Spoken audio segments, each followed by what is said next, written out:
Alors, l'insuffisance mitrale. Quelles sont les étiologies de l'insuffisance mitrale? C'est un peu différent du RAC. Donc, vous avez toujours le rhumatisme articulaire aigu, qui est classique. Vous avez l'endocardite, qui peut donner des trous et des trous dans la valve mitrale, des perforations, des ruptures de cordage, etc. Vous avez surtout ce qu'on appelle l'insuffisance mitrale dystrophique. Donc, c'est l'insuffisance mitrale organique, donc, qui est liée à une atteinte primitive de la valve.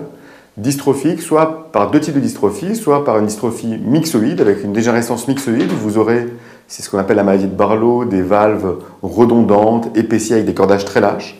Et en fait, les valves vont flapper, vont mal se coapter. Et vous pouvez aussi avoir ce qu'on appelle la dégénérescence fibroélastique, où cette fois-ci, les valves ne sont pas redondantes, épaissies comme dans le Barlow, mais sont très fines, ce qu'on voit chez les sujets âgés. En fait, c'est une dégénérescence du tissu valvulaire.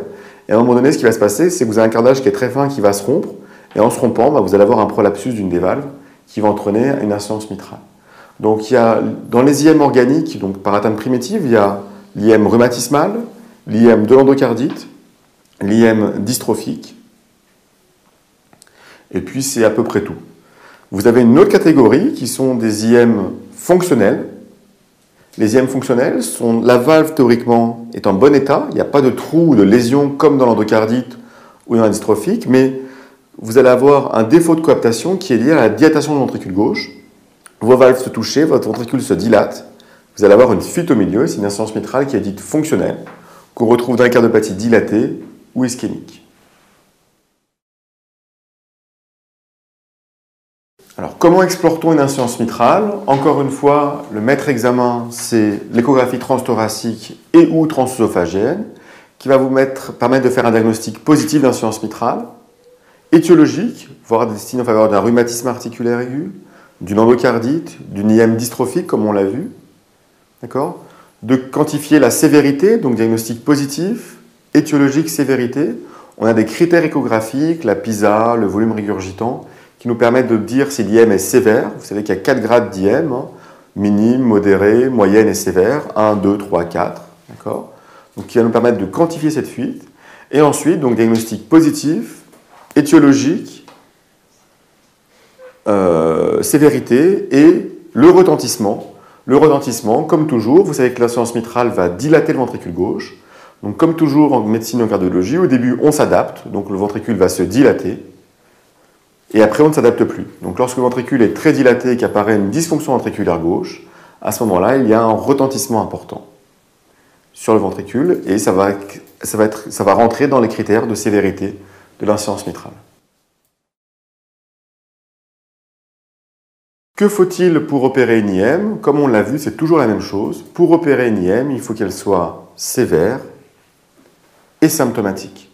Les symptômes de l'insuffisance mitrale, c'est classiquement la dyspnée, vous le savez, très rarement l'angor et très rarement la syncope.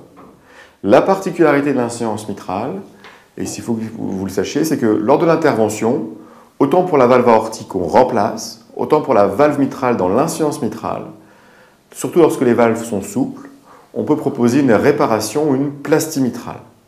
Et cette plastie mitrale, si elle échoue, à ce moment-là, on partira sur un remplacement valvulaire mitral, soit par une bioprothèse, soit par une valve mécanique.